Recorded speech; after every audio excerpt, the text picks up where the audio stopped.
tumaak sa landas patungo hindi lamang sa espiritualidad, kung hindi upang tayo'y maging malayang totoo dito sa ating bansa. Kinakailangan pa ang INC at kinalimutan na tayo ng mga dating nakatayo rito sa entablado at sinasabing mahal nila ang bayan. Subalit sila ngayon ang naging mandarambog, magnanakaw ng pera ng bayan.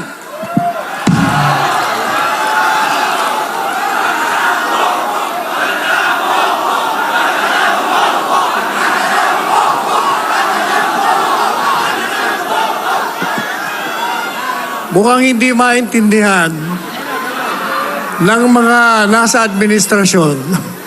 Sabi pa naman yung mga nagrarally daw, kailangan should act in accordance with law. Kailangan daw sangayon sa batas. Kayo nga ang naging dahilan kung bakit nasa lawas ng kalye ang mga kababayan natin sapagkat hindi nyo ginagawa ang naaayon sa batas.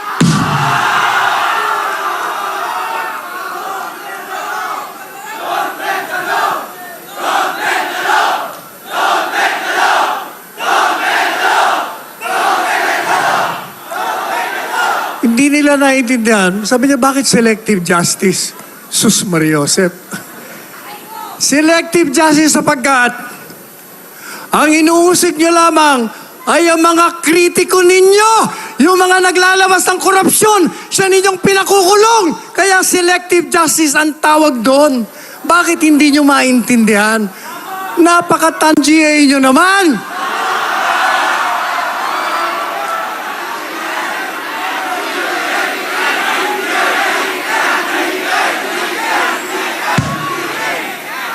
Pangulong Marcos Jr., biro mo, kating-kati ang kanyang paa.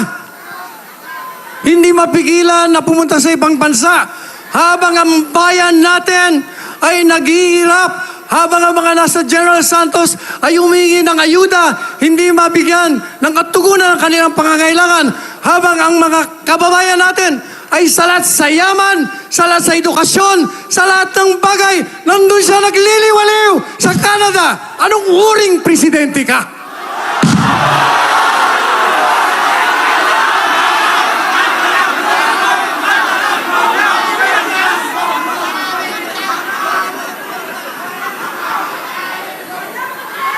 Tatapusin ko, maikli lang sasabihin ko. Sa wikang dayuhan, alam niyo ba kung ano ang pinakamataas na batas? Sa wikang dayuhan, sinasabi, salus populi est suprema lex.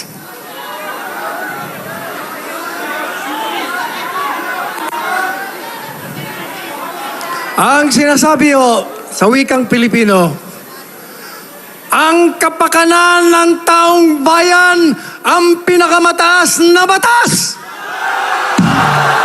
At kung hinihingi ng taong bayan na ang pamahalaang iniluklok ng mga kababayan natin ay kinakailangan ng bumaba sa kapangyarihan, yan ang pinakamataas na batas.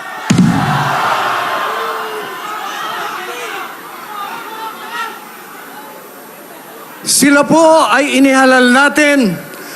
Sa ngayon sa saligang batas, isa lamang ang pangunahing layunin ng isang pamahalaan. Tayo ang lumikha ng pamahalaan. Ano ba ang layunin?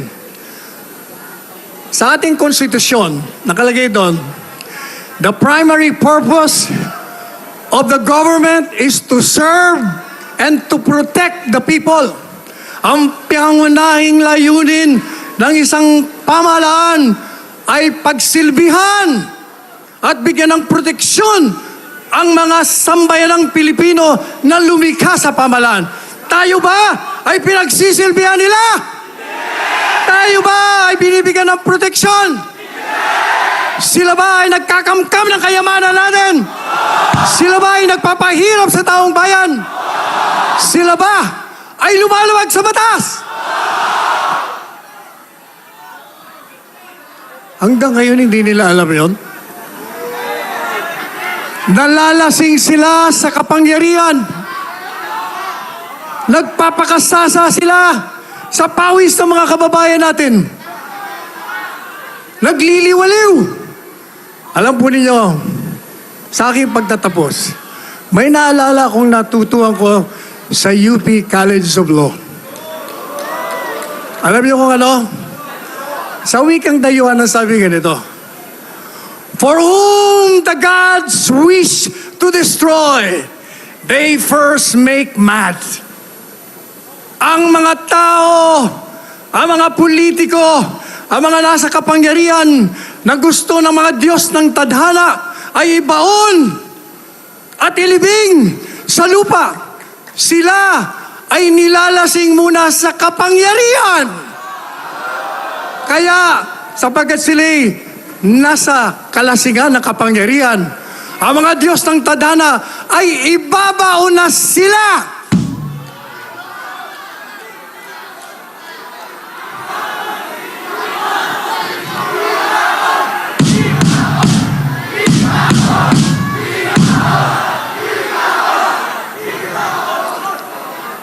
Biro nyo slogan natin, "We are one." Pero sila, ayaw nilang sumali sa atin. Hindi sila kasama sa ating lahat. Anong gagawin natin sa kanila kung ayaw nila?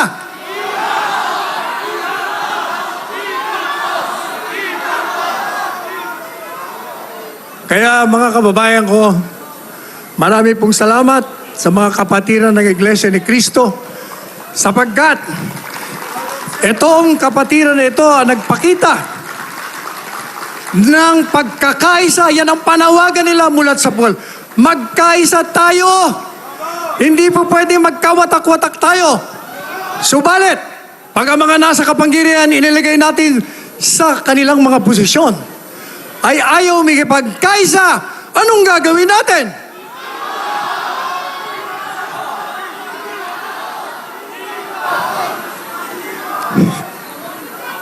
Hindi lang ibaon, ililibing natin.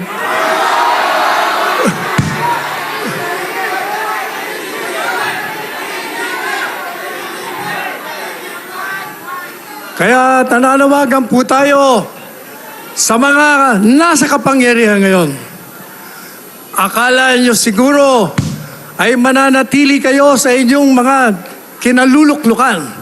But let me tell you this, sasabihin ko na sa inyo, nabibilang na ang mga araw nyo!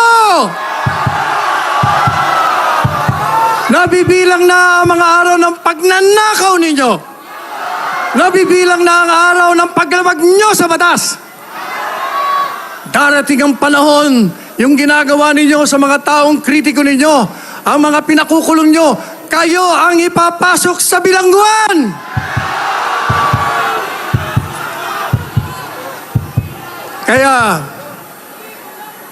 Kaya, manalangin po tayo. Sana magbago pa sila. Sana magkaroon ng pagbabago ang kanilang mga kalooban. Sapagkat pag hindi, maniwala kayo't hindi matatapos ang buwan na ito. Matatahimik na tayong lahat sapagkat sila'y mananahimik na. Ulitin naman natin. Isa ang bansa. Isa ang lahi. Isa ang bayan. At isang kabayanihan. We are one.